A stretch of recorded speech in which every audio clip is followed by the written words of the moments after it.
Mr. Benton here. We are going to look at writing and balancing chemical equations today. Let's get right into it.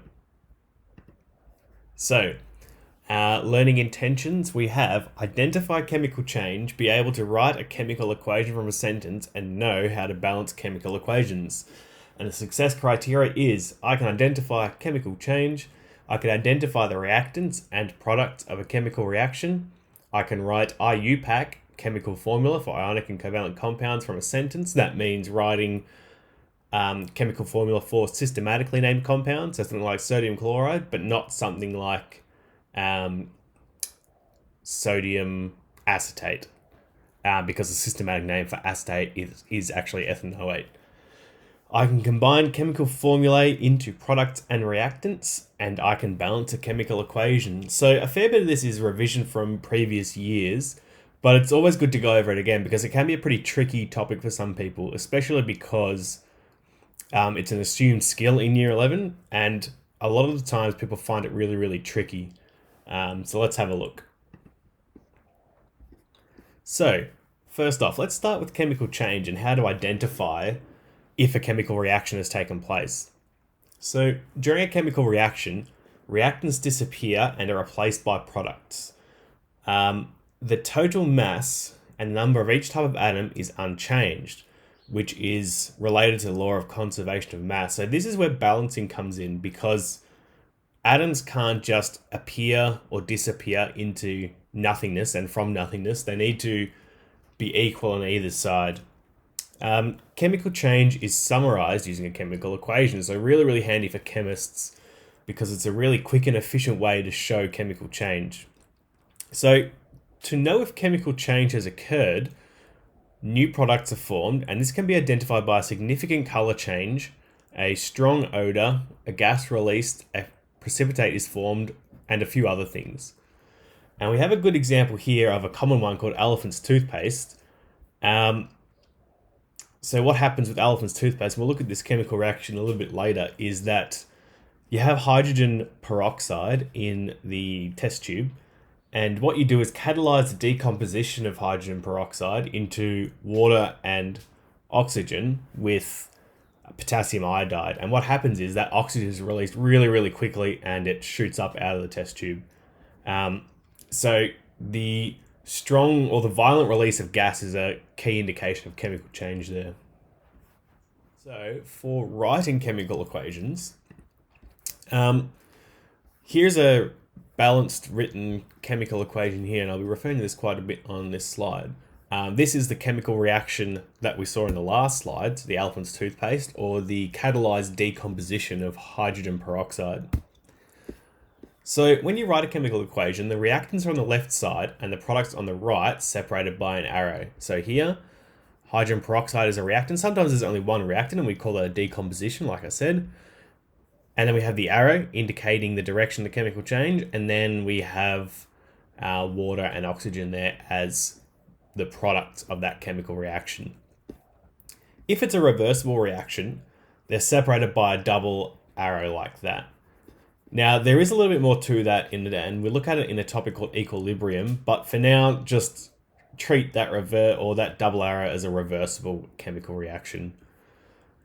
So, states, or the state of matter of each different substance, are represented by a letter in brackets, and we call these state symbols, and they're really important because they show exactly what's going on in a chemical reaction, and they can be a place where people or students often trip up because they forget to put the state symbols in. So it's important to remember that for a complete chemical reaction, state symbols are required. So in brackets, S means solid, liquid is an L, gas is a G, and then AQ means aqueous, which means that substance is dissolved in water. The numbers, so let's take a step back. So hydrogen peroxide here is aqueous, it's dissolved in water. Water is a liquid, so you wouldn't have aqueous water, it's not dissolved in itself, but water is a liquid there. And oxygen is a gas. And this is important, this is where state symbols come into play, because if oxygen wasn't a gas there, if oxygen was aqueous, which can happen, then this reaction would not look anything like it does here. So we wouldn't get that big foaming bubbles there. The numbers before each substance, and this is where balancing comes into play, this is the important bit, is called the coefficient. So it's just like maths. So for hydrogen peroxide here, this too is what's called its coefficient. And it indicates how many whole units of each substance are required. That is, if there are 2 aluminium oxides, there are 4 aluminium atoms and 6 oxygen atoms in total. So that 2 multiplies the whole substance, which is really, really important. And in this case, in our example, we have the 2 multiplying the hydrogen peroxide, which means that that's 2 times 2, so 4 hydrogens, and 2 times 2, so 4 oxygens. And this is what we adjust when balancing. What we're doing in balancing is adjusting the coefficients to make it even for each type of atom on both sides. That's our goal with balancing. Okay, so here we have a very spidery looking annotated chemical equation here from the last slide. So that's this chemical equation, our example, which is the catalyzed decomposition of hydrogen peroxide. So I've just highlighted the different components of this chemical equation here. So in red, we have the chemical formula for each substance, and it's important to get those chemical formula right if you're writing it from a worded sentence, because that will greatly affect the balancing and all that kind of thing. So we have hydrogen peroxide, water, and oxygen here. In green, we have the coefficients which multiply the whole substance. So like I said before, the 2 in front of the H2O, so the 2 in front of the H2O here, means that in total there are 4 hydrogen atoms and 2 oxygen atoms that make up the 2 waters here. We also have the state symbols which indicate the state of the substance. So S for solid, G for gas, L for liquid, and AQ for aqueous. So aqueous, liquid, gas. Okay, so now when it comes to balancing, the coefficients ensure, so the coefficients here, they ensure that there are equal numbers of atoms of each element on both sides of the equation. Because atoms can't magically just disappear or reappear, so we need to make sure that there's an even amount of hydrogens on this side and this side, and an even amount of oxygens on this side and this side. So here are the steps to write a balanced chemical equation. So first off, write the formula of the products and reactants separated by plus signs. So the products here separated by plus signs, and the reactants here, there's only one here, so I don't need a plus sign there. So we then place the coefficients in front of the formula as needed to make the number of each type of atom even on both sides. We're going to look at some examples in a second that will hopefully make this make a bit more sense. But basically what you're doing is placing coefficients in front of each different substance to try and even up the atoms on both sides. And it can be helpful to start with the atoms that are only in one substance on each side of the equation. So for this one, on the left side, there's only one substance, so that one's okay. But on the right side, there are 2 substances with oxygen in them, which is water and then oxygen gas. So we probably would leave that one to the end. Because hydrogen's only in water, that's probably a pretty good place to start. Because once you get rid of the hydrogens, once you balance them, then you can worry about the oxygens and balancing them in 2 substances there. And then last step is writing the state symbols, or ensuring the state symbols are written to complete the equation. All right, so moved over to the notes app I have here. Let's have a look at a few examples. So example 1, a student dropped a solid piece of aluminium carbonate into a beaker of nitric acid solution. The solid fizzed and dissolved, producing aluminium nitrate solution. Liquid water and carbon dioxide gas. Write a balanced chemical equation for this reaction. Okay, so our first step is to write the reactants and products chemical formula. So we need to determine what they are from these words here, and they're all systematic names, so we can do that. But first, let's highlight the reactants in green and the products in yellow. So student dropped a solid piece of aluminium carbonate into a beaker of nitric acid. Oops. nitric acid solution. The solid fizzed and dissolved, producing aluminium nitrate, water, and carbon dioxide gas. Okay, so we have our reactants and products in green there. What I thought I might do also is highlight in this pinky color the pieces of information that tell us the states of these different substances. So we have a student dropped a solid piece of aluminium carbonate into a beaker of nitric acid solution. So solution means aqueous. The solid fizzed and dissolved, producing aluminium nitrate solution, liquid water, and carbon dioxide gas. Okay, so there's lots of information there for us to digest. So let's get right into it. So starting with aluminium carbonate, so do a bit of working up here. Al is a 3+ ion. Because this is an ionic substance, we have a metal and a polyatomic ion. Carbonate, CO3, 2-, so we take the swap, take the drop. Al2, brackets CO3, 3. Okay. Al2, brackets CO3, 3. And it's said here that it's a solid, so I'll put solid there. Solid. Plus nitric acid, which is HNO3. And it said that was a solution. Okay, so then the solid fizzed and dissolved producing aluminium nitrate. So another ionic here that we have to figure out. So again, Al3 plus and nitrate NO3 minus. So swap, drop, Al brackets NO3, 3. So aluminium nitrate. And it said that it is in solution, so that is aqueous plus liquid water, which makes sense. Most of the time it's a liquid. Sometimes it's a gas, most of the time it's a liquid. And carbon dioxide gas.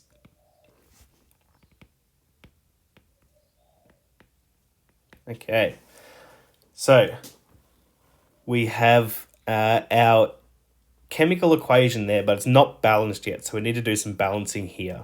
Okay, so I've just cleaned things up a little bit here, gotten rid of our ionic working out. We're ready to start balancing, so let's divide these two sides up. And first place I like to start is to write each different type of atom down on the reactant side and the product side, then add them up and see where we're at. So aluminium, we currently have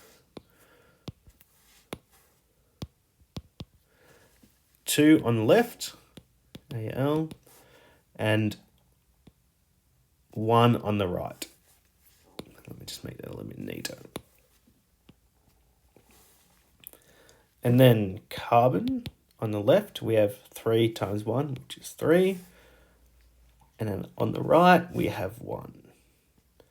Now, I like to, because where we're going to start in a minute when we start balancing is with the substances that are only in one product on either side, like aluminium and carbon and nitrogen.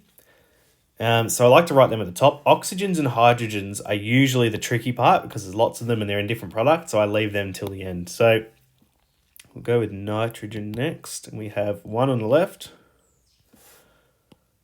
Nitrogen. 3 times 1 is 3 on the right. Okay, then oxygen on the left, we have 3. 3 times 3 is 9. And oxygen, I almost forgot. 3 times 3 is 9, and another 3 is 12 altogether. And then on the right, we have 3 times 3, which is 9 again. 2, which makes 11, and 1 more, which is 12. So at the moment, the oxygens are balanced. And then for the hydrogen, we have 1 on the reactant side at the moment.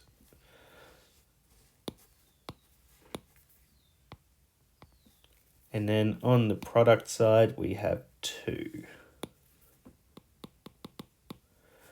Okay, so like I said before, I like to start with the least common and the ones that are only in one substance on the left and the right. So aluminium is a good place to start. So right now we have 2 on the left, 1 on the right. So let's increase the right to make that even. So put a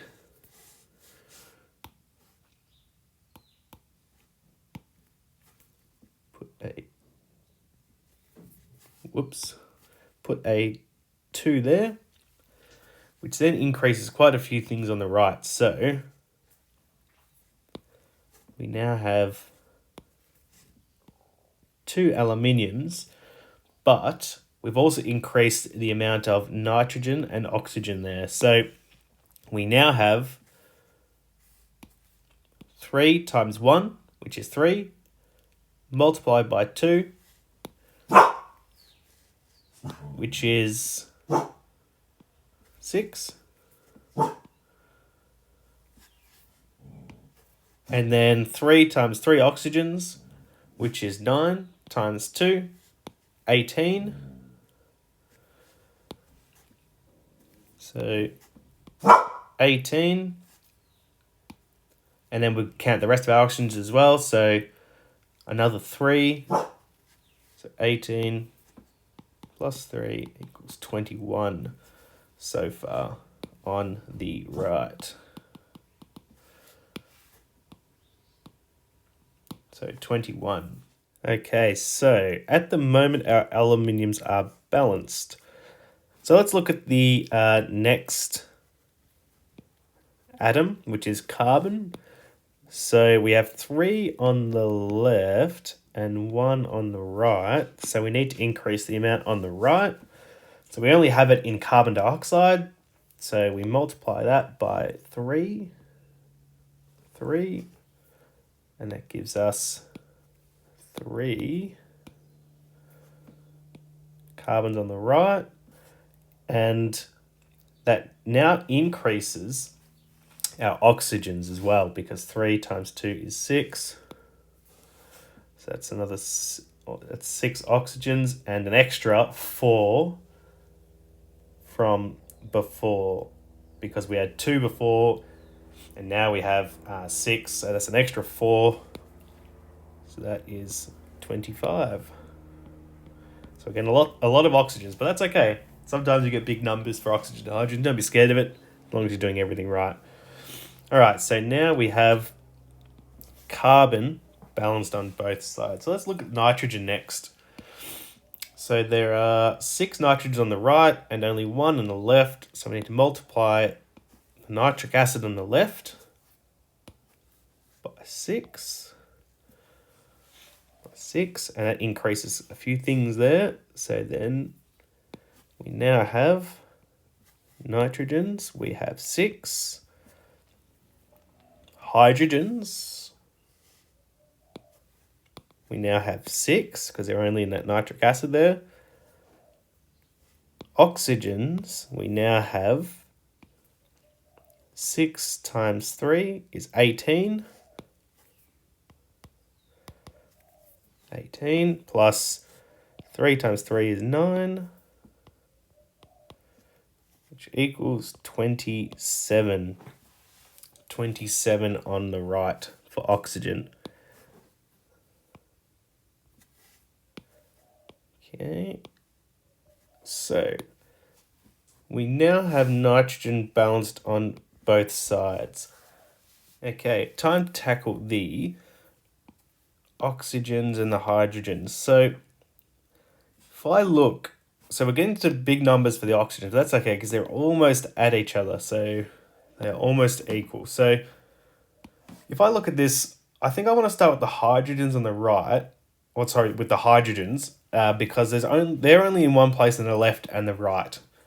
So that might be a good place to start. So we've got 2 on the right and 6 on the left, and we've got a water on the right. So if I multiply that water So we're at 2, we need to get to 6. So if I multiply that by 3,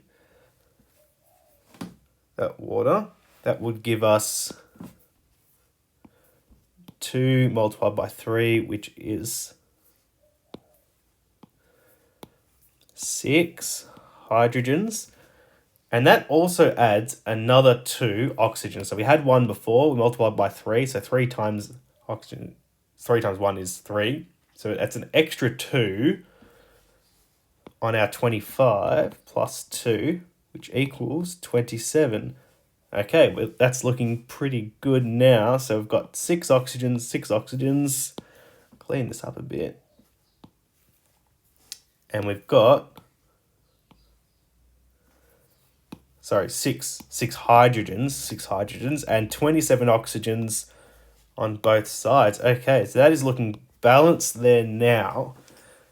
So we have our coefficients of 1, because that's not a 0, that's a 1, 6, 2, 3, 3. Now, in a more complex example like this, because this is a pretty tough one, pretty tricky, get some big numbers with the oxygens, what I like to do is to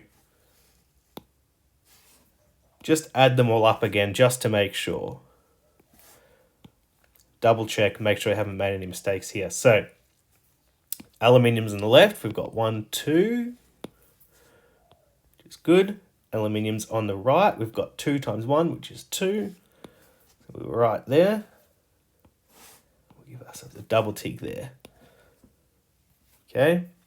Carbon's on the left, we've got 3 times 1, which is 3. Carbon's on the right, we've got 3 times 1, which is also 3. 3, 3. Double tick, we're good there. Nitrogen's on the left, we have 6 times 1, which is 6. And on the right, we have 3 times 1, which is 3, times 2, which is 6. Another double tick there. For oxygens, we have 3 times 3, which is 9.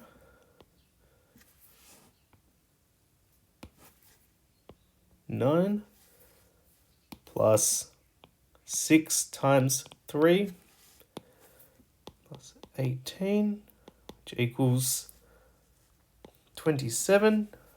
And on the right, we have 3 times 3, which is 9, times 2, which is 18,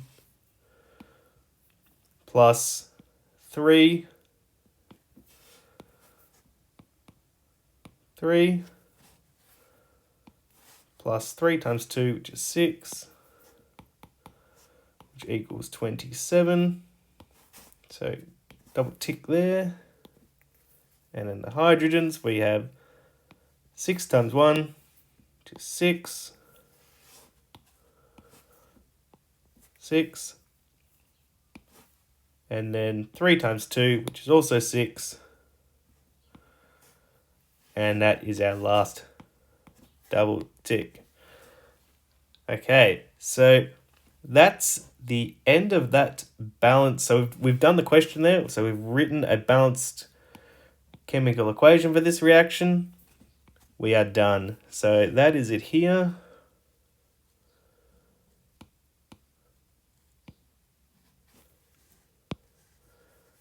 It's a nice balanced chemical equation. So that was a pretty tough example. That took a while, but we got there in the end. So a few things to take away from that. Start with the least common and the substances that are only in one chemical formula on either side. And don't be afraid of these big numbers here. If you're doing things right, they work out in the end.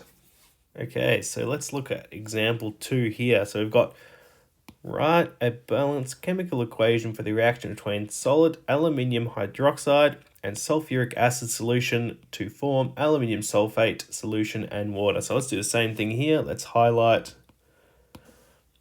our substances first. So aluminium hydroxide and sulfuric acid. Sulfuric acid are the reactants, and we form aluminium sulfate and water are the products. Now, words that indicate what state everything's in. So solid aluminium hydroxide, sulfuric acid solution to form aluminium sulfate solution and water. Okay, so let's do some ionic formulas first, because that's the first step here. So aluminium hydroxide, so we have Al3 plus, OH minus. So aluminium hydroxide, swap it and drop it to give us Al brackets OH3. And then we have aluminium sulfate, so Al3 plus, SO4 2 minus for sulfate, swap, drop, Al2, SO4 3. Okay, so there are ionic substances done. Sulfuric acid is H2SO4. Okay, so we can start writing out our chemical equation. So aluminium hydroxide, which is a solid, plus sulfuric acid, H2SO4, which is a solution, reacts to form aluminium sulfate, Al2, SO4, 3, solution plus water, H2O, liquid. Okay, so let's draw our line down the middle and write what we have. So again, we have aluminium, we have 1 on that side and 2 on that side so far. Now here's a trick which can really help in chemical equations with ionics, and specifically polyatomic ions like the sulfate. So sulfate is here as a sulfate and here as a sulfate. Because it stays together as a sulfate on both sides, you can treat it as one substance by itself. So we can say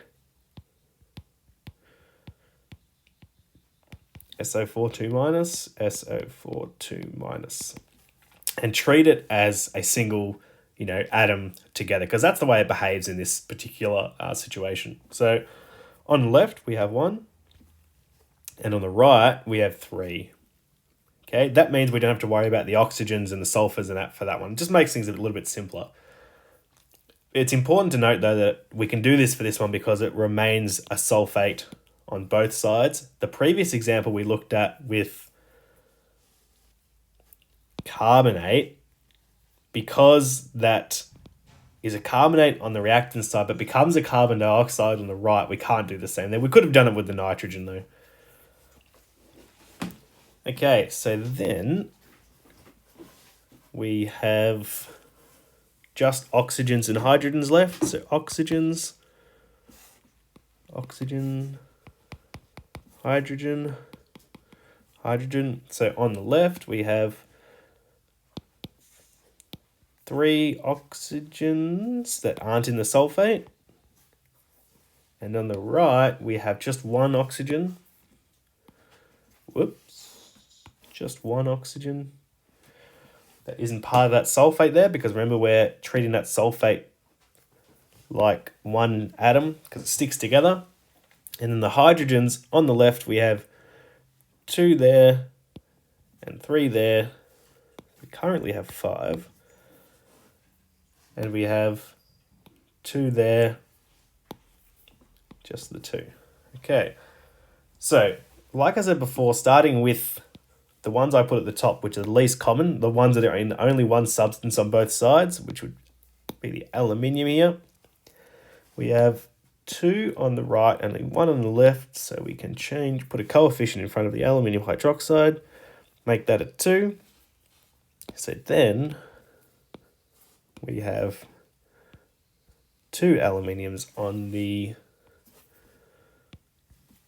left, the reactant side now, but that also changes the amount of oxygens and hydrogens. So we now have 3 oxygens times 2 is 6. And 3 hydrogens times 2 is also 6. Okay, so our aluminiums are balanced now. Okay, time to look at our sulfate. So currently we have 1 sulfate on the left, but we have 3 sulfates on the right. So I'm going to multiply the sulfuric acid by 3, which gives us 3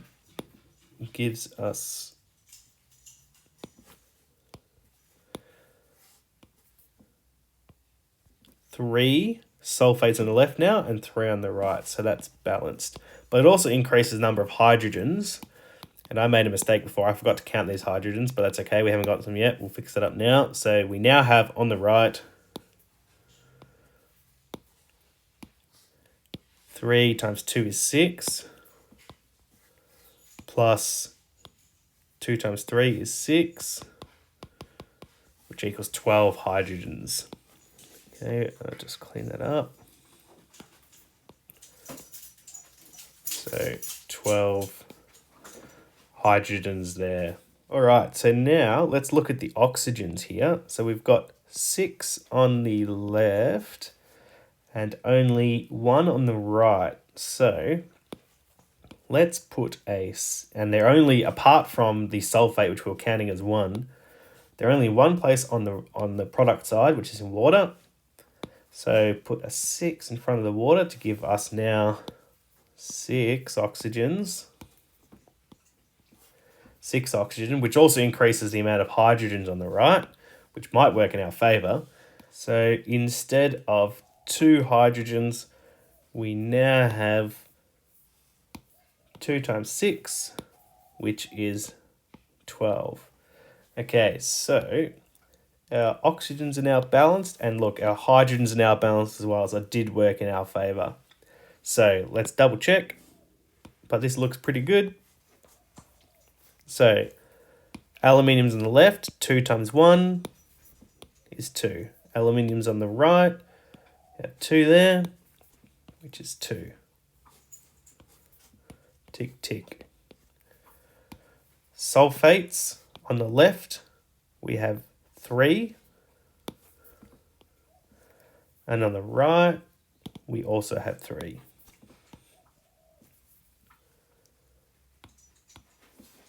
Get the right color there. 3, 3. Tick, tick, tick, tick. Oxygens on the left, we have 3 times 1, which is 3, times 2, which is 6. Remember, we're not counting the sulfate because we counted that as one substance or one type of atom. On the right, we have 6 times 1, which is 6. So double ticks there. We also have, for hydrogens, on the reactant side, we have 3 times 1, which is 3. And then 2 times 3 is 6. 6. And then we have here 2 times 3 is another 6, plus 6 equals 12. Then on the right, we have only in water here, so 2 times 6 is 12. And more double ticks all round. We are done. This guy is balanced. Let's look at our last example here. So we have calcopyrite, CuFeS2, is a mineral ore used in the production of copper. It is reacted with silicon dioxide and oxygen to produce liquid copper, sulfur dioxide, and liquid ferrocylite, which is FeSiO3. Write a balanced chemical equation for this reaction. Okay, like we've done in our other examples, highlight the reactants and products. So we have CuFeS2, silicon dioxide, and oxygen to produce copper, sulfur dioxide, and liquid ferrocylite. And some hints which indicate our states. Mineral ore means it's a solid. Silicon dioxide to produce liquid copper, and sulfur dioxide and liquid ferrosulfite. So we have a bit of information there. We might have to infer a little bit here. So let's start. So we have CuFeS2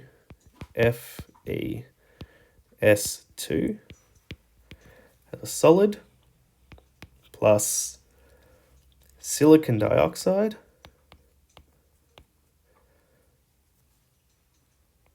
which would also be a solid, because if you remember, silicon dioxide kind of is a covalent compound. It kind of looks like a covalent molecular, but it's actually covalent network, so that would be a solid. And oxygen should be a gas to produce elemental copper as a liquid, plus sulfur dioxide, which is a covalent molecular and a gas, plus, I'm going to write this down here and rearrange it in a second, FeSiO3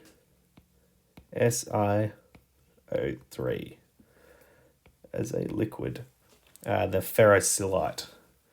All right, let's get right into balancing this one. So let's write down what we have on both sides. So we have on the left here, we have copper, we have iron, we have silicon, we have sulfur, and we have oxygen. I'm going to do a little cheat here, which you can't do on paper.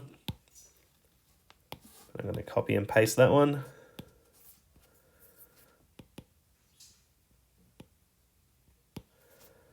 So we have it on both sides. Perfect. So let's count the different types of atoms on each side. So on the left, we have one copper. On the right, we have one copper. On the left, we have one iron. On the right, we have one iron. On the left, one silicon. On the right, we have one silicon. On the left, we have two sulfurs. And on the right, we only have one. Okay, so things are looking pretty good so far until we get the sulfur, but that's okay. We'll get there. On the reactant side, we have right now 4 oxygens. And on the right, we have 5. Okay, so copper at the moment, balanced. Iron at the moment is balanced. Silicon at the moment is balanced, so we start with sulfur. So 2 on the left, 1 on the right. So let's increase the sulfur on the right by putting a 2. Ooh, that was an ugly 2. 2 in front of the sulfur dioxide. So that changes a few things. It changes the sulfur, changes the oxygen. So we now have 2 sulfurs on the right, and 2 times 2 is 4. 4 plus 3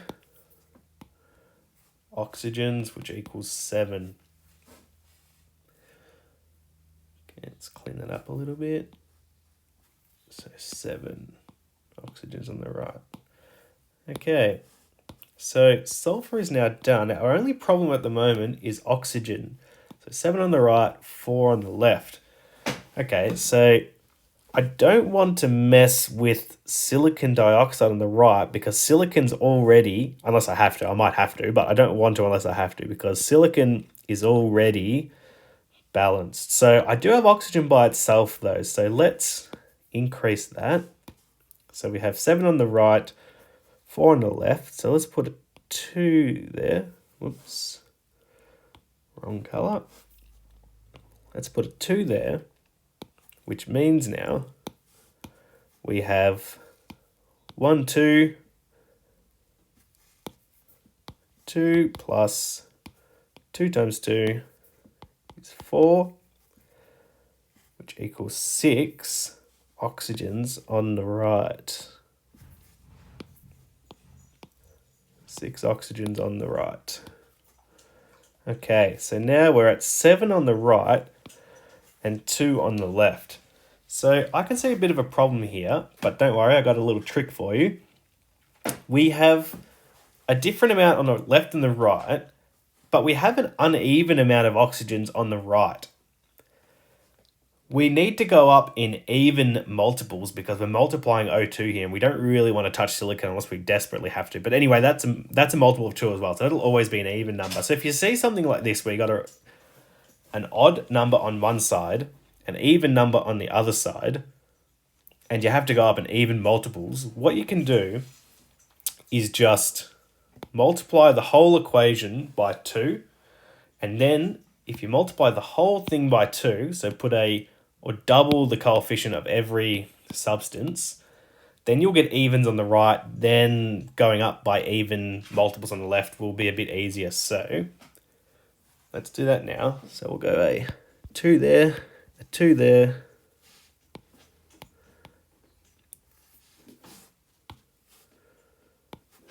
a 4 there, a 2 there, 4 there, and a 2 there. So now everything that was already balanced should stay balanced. We'll just double everything. So copper becomes 2 and 2. Iron becomes 2 and 2. Silicon becomes 2 and 2. Sulfur becomes 4, 4. And oxygen now becomes, so on the left we have 2 times 2 is 4, plus 2 times 4 is 8, which equals 12 on the left. And then on the right we have 2 times 4 is 8, plus 2 times 3 is 6, which equals 14. And can you see now how we're not quite balanced yet, but at least we're both working with both even numbers now. So clean those up a bit.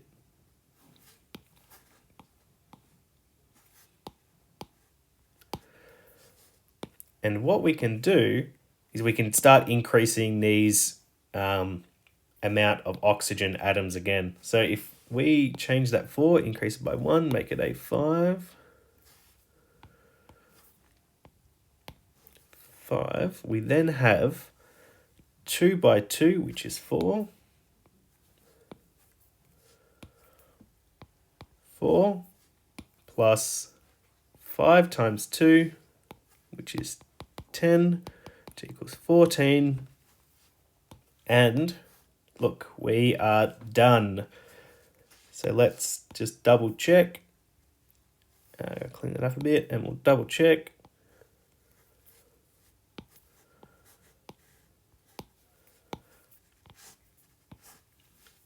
So copper, we have just 2 there. So we have 2 coppers. And again, just 2 there. So 2 coppers. Iron, just 2. And 2, 2, 2. We have silicon, which is just 2 and 2. Sulfur, we have, 2 times 2 is 4, and 4 times 1 is 4, 4, 4. And oxygen, we have 2 times 2 is 4, plus 2 times 5 is 10, which equals 14. On the right, we have 2 times 4 is 8 plus 2 times 3 is 6, which equals 14. So we are done. That guy's balanced. With our examples, there are a couple of videos linked in the slideshow for extra help if you need it. The slideshow will be available for you to download and view, and you can follow these links to these extra videos if you need extra help. But you can always ask me as well. Send me a message, get into contact with me. I'd be more than happy to help with any chemical equation balancing. Like I said, I do this for fun every single day. So if you need a hand with that, let me know. And now we have some practice for you to do. So go through these questions, see if you can answer them. So we have practice 1 here, which is question 1. Practice 2, which is question 2, A, B, C, D, and E. And then question 3. Question 4, which is a bit longer, and then we have answers to all those questions there. So make sure that you give that a go. I will also put a Google form up, which will be your exit ticket for this topic, which I'd like you to fill out as well. So again, any questions, let me know. It's Mr. Benton out.